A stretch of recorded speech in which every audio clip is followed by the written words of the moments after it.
સીતારામ, કેમ છો બધા મજામાં? હવે ભાઈ જો આપણે કાયમિકની બેઠક અને ભાઈ અહીંયા આવ્યા ત્યારથી આ જે છે ને દેશી બાવળ કહેવામાં આવે અને ગાંડો બાવળ આવે, ગાંડા બાવળના પવડા આવે અને એનું લાકડું બાળવામાં આવે, એનું કોઈ ઇમારતી લાકડું ન કહેવાય. પણ આ જે બાવળ છે તો આ બાવળ આપણે અહીંયા આવ્યા ત્યારથી અને આ બાવળ ત્યારે અડધો હતો. આ 3 વર્ષમાં આ બાવળનો વિકાસ જુઓ કેટલો બધો, આપણે આમ એક છત્રી ટાઈપ થઈ ગયો છે બાવળ. અને આના અમુક પાછા અમુક કોઈ દાંતણમાં ઉપયોગ કરતા હોય, આના જે હોય દાંતણ બનતા હોય એટલે લાંબી શેરડી હોય એના દાંતણ કાપે. અને આ બાવળનું લાકડું જે આપણે ટ્રક ખટેર આવે ને તો એની બોડી કેબિનમાં બોડી બનાવવામાં ટાઈમ લાગે, કારણ કે એના ધોકા હોય ને આ બાવળના તો આમાં ખીલ્લી ખૂતે નહીં, એટલું લાકડું હજડ અને મજબૂત આવે. એટલે એ બેઠા હતા એટલે મારે આજ વિચાર થયો એટલે મેં કીધું ભાઈ આજ બાવળની જ વાત કરીએ. આ બાવળ એ ટાઈપનું આવે એટલે આનું લાકડું વેરાવ થઈ જાય, એટલે વેરાવ થાય પછી પાકે એટલે એટલું મજબૂત થાય. અને આ જુઓ થળિયું છે આપણે, આનું કેટલું મોટું થઈ ગયું. ને આવા બાવળ અહીંયા આપણે ઘણા છે અને બાકી આમ તારાપુર સાઈડ આ બાવળ ઘણા હોય, આનપા ઓછા હોય, પણ આપણે અહીંયા 4-5 બાવળ એટલામાં જ છે. અને આ એક આપણે જે ફેન્સિંગની ધારે આવ્યો એટલે એમ નામ રાખ્યો છે. અને ભાઈ પહેલો બાવળ ને પહેલું ઝાડ, આ ઝાડ હેઠે આપણે ટિફિન ખોલીને ખાવા બેઠા, આપણા વિડીયોની શરૂઆત આ ઝાડ હેઠે કરી. એટલે આ ઝાડ આપણે પહેલેથી છે. એટલે ભાઈ એ ઝાડ ભલે બાવળ હોય પણ આપણા માટે કામનો છે. ઝાડ હરેક હોય તો ઝાડમાં જીવન છે. એટલે ભાઈ ઝાડ બધું આપણા માટે સારું જ છે. એટલે કોઈ ઝાડને આપણે કહું ખોટતા નથી, ઝાડ માત્ર સારા. એટલે ઝાડ હોય તો જ ભાઈ પવન ને આ છે. ને અત્યારે જો આ ઝાડ મોટું છે તો આમાં બધામાં તમે ડાળે સકલ્યા બેઠા છે. આપણે અહીંયા સકલી ઘર છે એટલે ભાઈ સકલ્યું બેઠક અહીંયા હોય, બાકી ઘરમાં એના ઈંડા બચ્ચા થતા હોય ઉનાળામાં. પણ બાકી હાલમાં જો સકલીનો કિલો શરૂ જ છે, અવાજ તમને સંભળાતો હોય છે. એટલે ભાઈ આ બાવળ વિશે મારે તમને કહેવું હતું એટલે વાત કરી દીધી. ને ભાઈ જો આ બાવળનું ઝાડ ને આ રીતે ભાઈ આ રીતે આપણે બહુ કાયમ લાગ્યું ઝાડ. આ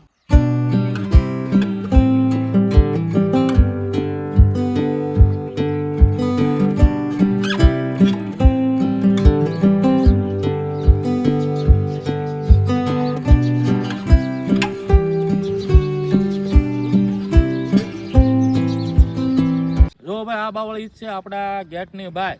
એટલે આ બાવળ તે હાઈ ક્લાસ સાફ કરીને આપણે કમ્પ્લીટ કર્યું.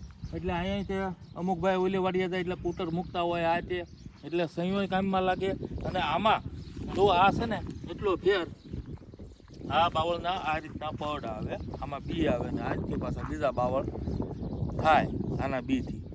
આપણે આજની જવડો જે બાવળ છે પણ પાણી પીવે અને વધી ગયો એટલે એ ફાલ સાંડી ગયો, એમાં આવી નથી આવતી. પણ જો આમાં આ પવડા શીંગું આવી છે એટલે આ ઝાડ પાણી વગરનું થાય. એટલે એને પાણી પાયું એટલે ઓલું ઝાડ વધી ગયું પણ એને ફાલ ન આવ્યો. ને આને જો આ એમના કુદરતી ભાઈ એને પાણી મળ્યા કે ને એની રીતે એ એડજસ્ટ કરી લે ગમે એ વાતાવરણ હોય. એટલે આને કોઈ પાણીની જરૂર ન પડે. આ જંગલી ઝાડ કહેવાય બાવળ. એટલે ગમે આ બાવળ હોય કે ગાંડો બાવળ હોય તો એને પાણીની કાંઈ જરૂર પડે નહીં. એટલે પાણીની જરૂર એ રીતે પડે નહીં. ચોમાસું આવે ત્યારે પાછા પાણી પી લે તો શિયાળામાં ટાઈડમાં મેઘરવો, ઉનાળામાં તડકો, આ ટાઈપમાં આ બધું ઝાડ ટેવાણેલું હોય.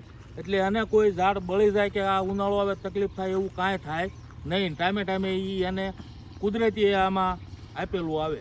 પણ જો એને હવે પાણી પાવા મળીએ તો ઝાડનો વિકાસ બહુ થઈ જાય, કારણ કે શિયાળે ઉનાળે પાણી પાતા હોઈએ ને એટલે એ ઝાડ બહુ વધી જાય. તો હવે આપણે તમને અહીંથી સીન બતાવું કે જો આપણે બાવળ બેઠા થાય ને હિસકો ખાધો, એ બાવળનું ઝાડ અહીંથી કેવું દેખાય છે, કવડી મોટી છત્રી થઈ ગઈ છે એ તમે જોઈ શકો. અને જુઓ કવડો ફેલાવો છે, લગભગ આમ ફેલાવો 40 ફૂટનો થઈ ગયો. હું ફરતો ફેરાવો 40 ફૂટ થઈ ગયો છે. અવડું ઝાડ એ ઉપરથી મોટું થઈ ગયું. એટલે બાવળ આવા થાય અને અવડા મોટા થાય. એટલે આ તમે જોઈ શકો, આપણે કાંઈ બીજા નથી, આ તમને રૂબરૂ બતાવું. આપણીને આ રીતનું પેલું છે.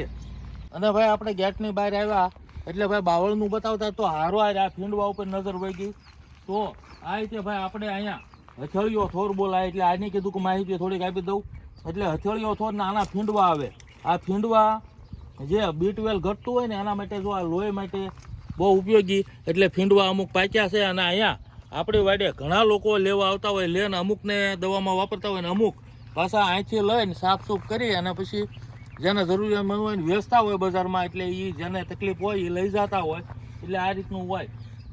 અને આનો કાંટો ભાઈ છે ને વાગે ને એટલે એટલો બળે ને કે કોઈ એની ખામી નહીં, એટલો બળે. અને આ કાંટો તમે આમ જો પીને કે હોય કાઢતા હોવ તો એ કાંટો અંદર જવાની કોશિશ કરે.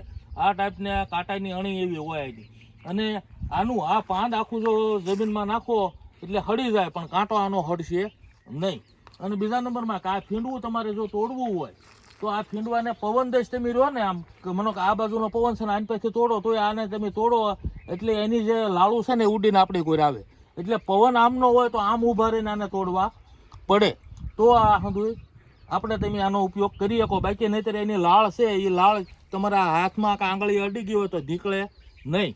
એટલે ભાઈ આ છે હથેળીઓ છોડને ફીંડવું. આપણે ઓલા કેક્ટસ કે એ કહે ને વિદેશમાં ને એ પછી આપણે ડ્રેગન ફ્રૂટ તો એ સાયનાનું તો એ એક આની પ્રજાતિ જ કહેવાય.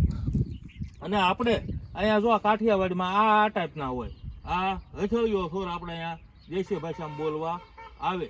અને આમાં જો વેલાય તે ઓલા એને બોલા અમે નાના હતા ને રમતા એ ઘોડલા બોલતા.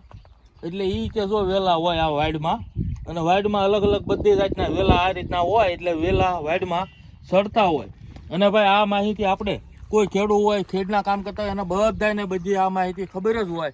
પણ જે આ વસ્તુ જોઈ નથી, જેને ખ્યાલ નથી કે ભાઈ આ શું કહેવાય, તો આપણે આ માહિતી એને માટે આપતા હોય. એટલે એને જાણવા મળે કે ભાઈ આ વસ્તુ આવી, આનાથી વાડ બને. આ ખેતીવાડી વિસ્તારમાં શું ઉપયોગી, આ બધા જેને ન ખ્યાલ હોય એને ખ્યાલ આવે. અને આયુર્વેદિક ફાયદા હોય તો એ ખ્યાલ આવે. એ માટે આપણે આ વિડીયોમાં માહિતી આપતા હોઈએ. બાકી અમુકને જે આ વિસ્તારમાં રહેતા હોય એ બધાને જે ખેતીવાડીનું કરતા હોય એને બધાને ખ્યાલ જ હોય. અને આની જો વાડ કરે એટલે તો આમાં રોજડું કે ભૂંજરું કોઈ વસ્તુ આમાં આવી ન હોય કે આ એટલો આનો કાંટો જ એટલો ખતરનાક, આનાથી બધા આ ઘા ભાગે. એટલે જે કહેવાય ને કાંટાળું ફેન્સિંગ કરીએ આપણે ફૂટા નાખીને, એ ફેન્સિંગ કરતાં આ વસ્તુ મજબૂત, આની પાસે કોઈ આવે જ નહીં. એટલે આ ટાઈપની અહીંયા વાડીઓ કરવામાં ઉપયોગ થાય છે. અને આપણે આ આખી વાડ બહારની એની જ છે. આપણે એ વાડ કાઢી નહોતી, ફેન્સિંગ કર્યું, અંદર કર્યું. આ રીતનું છે ભાઈ. હવે જો ભાઈ હથેળીઓ છે તો એની બાજુમાં અહીંયા પાસે આ ગંધારી કહેવામાં આવે. આના ફૂલ બહુ મસ્ત લાગે. આ ઇંગ્લિશ ટાઈપના કલરના છે અને લાલ ને એ ટાઈપના ફૂલ આવે. એટલે બે કલરના ફૂલ આને આવે. પછી આના હાલમાં જો આ ફૂલ પૂરું થાય ને એટલે આવો ડોડવો થઈ જાય. આ ડોડવામાં બી હોય, જો આમાં બી બેસી જાય એના, આ ડોડવો થઈ જાય. અને આની સુગંધ એ રીતની હોય. અને આને ગંધારી બોલવામાં આવે. આ અડો ત્યાં સુગંધ આ શરૂ થઈ જાય, એની સુગંધ આવવા મળે. પણ અમુકને આની સુગંધ ફાવે, અમુકને ન ફાવે. આ ફૂલ છે ને કાંઈ પૂજામાં ના તેને કાયમ ન લાગે, પણ આના આયુર્વેદિક ફાયદા ઘણા છે. એટલે આયુર્વેદિકમાં આ કાયમ લાગે. એટલે ક્યાં અને કેવા રોગોમાં કાયમ લાગતું હોય એ આપણે પાછું બીજું પૂરું ઓલું ન હોય એટલે આપણે કોઈને વાત એ ન કરીએ. પણ આ ઝાડ આનું છે ને આમાં આ છે એ આપણે તમને કહી શકીએ. અને આ જો પાછું એની પાછળ આ ગાડડી કહેવાય, આપણી ભાષાની વાત છે. આ ગાડડી છે ને તો જો આ એવું જ હોય, જો આના કાંટા વાગે એવો હોય. અને આ એના ફળ કહેવાય. આ રીતે ભાઈ આ છે ને ઘણું આયુર્વેદિકમાં આનું મહત્ત્વ છે. અને આયુર્વેદિકમાં બહુ કામ આપે આ. એટલે વાડી વિસ્તારમાં જ્યાં રહેતા હોય જ્યાં બધા આયુર્વેદિક ઓહળિયા અને ભાઈ મળતા હોય. ઝાડમાં એટલા બધા ગુણ છે, અલગ અલગ ઝાડમાંય તે દવા છે આયુર્વેદિક.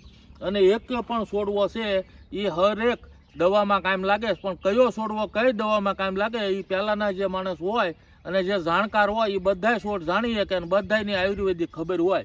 પણ આપણે આ છોડ આનો છે ને આ રીતનું છે એ તમને માહિતી આપી શકીએ. અને આ બાજુ આજ આપણે આ રીતના આવ્યા એટલે ભાઈ આ લાઈન થઈ ગઈ એટલે આ તમને માહિતી આપી દીધી. અને આપણી વાડીમાં જે ભાઈ અલગ અલગ બધા ઝાડ છે તો અલગ અલગ તમને માહિતી આપતા રહીશું અને જાણકારી આપતા રહીશું. તો ભાઈ જોતા રહેજો વિડીયો. મળશું આગલા વિડીયોમાં. આવજો. સીતારામ.